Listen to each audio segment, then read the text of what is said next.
Hi guys, welcome to our YouTube channel 2A Media House. And please don't forget to subscribe, like, comment and share our videos. And don't forget to follow us on all other social media handles at APATA EWI ROC. We love you all.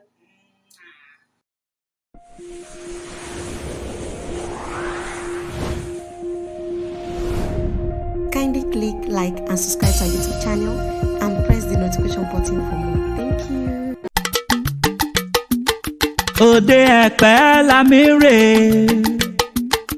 òde Ẹ̀pẹ́ la mi rè, nílé Fadékẹ́mi Ayọ̀láwálé. Òde Ẹ̀pẹ́ la mi rè, ilẹ̀ wí. Òde Ẹ̀pẹ́ la mi rè, òde Ẹ̀pẹ́ la mi rè, nílé Fadékẹ́mi Ayọ̀láwálé.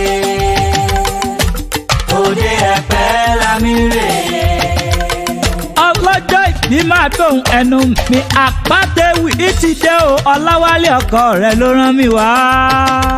Wà á kọrin ayọ̀ wájọ́ wáyọ̀ wàrà bàbà sọ lọ́rùn, wà yíká ọ̀tún yíká òsì wá sí forí balẹ̀ fún. Wà á kọrin ayọ̀ wájọ́ wáyọ̀ wàrà bàbà sọ lọ́rùn, wà yíká ọ̀tún yíká òsì wá sí forí balẹ̀ fún.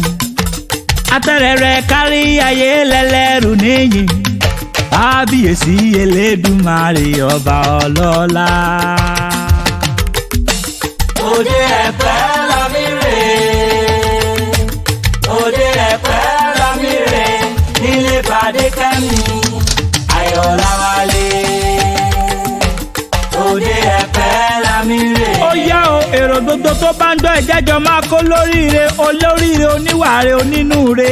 Abara tútù mi ní jọjọ bí ẹja tí ń gbénú omi adúmáradán ẹlẹ́rìn ẹ̀yẹ abẹ́yín funfun bí ìtẹ̀fún. Abojú yoyoyo bí náà lẹ́, kò sẹ́ni méjì Fadékẹ́mi aya Paul Ọmọláwálé sò náà ni mò ń kí o jàre. MC Paul G òun ló ní kí n wá máa kí ọ lónìí ọjọ́ ìbí aya òun. Ó lóun fẹ́ràn rẹ dénúdé góńgó. Ó ní o kú oríire ọdún ọjọ́ ìbí tòní. Ó wá ní kí n bá ọ délé bàbá tó bí ọlọ́mọ. Ìwọ lọ́mọ Ẹ̀pẹ́, ìwọ lọ́mọ Ẹ̀pẹ́ alárọ̀, ìwọ lọ́mọ òjẹjà òbùnyò òjẹjà. Bàbá ta ló ní kò sómi lẹ́pẹ́.